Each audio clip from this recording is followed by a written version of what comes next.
નમસ્કાર મિત્રો, ટ્રાફિક નિયમો જીવ બચાવવાનો સર્વશ્રેષ્ઠ ઉપાય. દરેક સવારે જ્યારે આપણે સ્કૂલ, કોલેજ કે કામે જવા માટે રોડ પર નીકળીએ ત્યારે આપણે એક રેસનો ભાગ બની જઈએ છીએ. વાહનોના અવાજ અને ઝડપની રેસ. પણ પ્રશ્ન એ છે કે શું આ ઝડપ જિંદગીના રસ્તા સુધી લઈ જાય છે કે મોતના રસ્તે લઈ જાય છે? આંકડા કહે છે કે દર વર્ષે લાખો લોકો ટ્રાફિક અકસ્માતમાં જીવ ગુમાવે છે. એમાંથી ઘણા ખાસ કરી અને વિદ્યાર્થીઓ હોય છે. આમ કેમ થાય છે? કેમ કે આપણે હેલ્મેટ નથી પહેરતા, સીટ બેલ્ટ નથી બાંધતા, સિગ્નલ ઉપર ઊભા નથી રહેતા, મોબાઈલ પર વાત કરતા હોઈએ અને વાહન ચલાવીએ છીએ, અથવા તો વાહનને વધારે સ્પીડમાં હલાવીએ છીએ.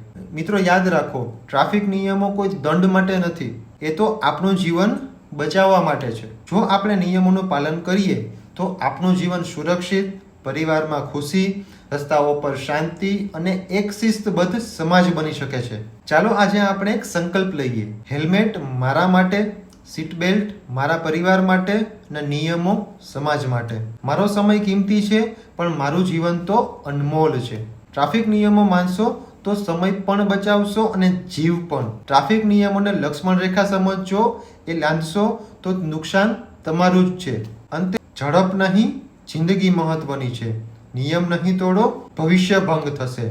Stay safe, stay protected. જય હિન્દ.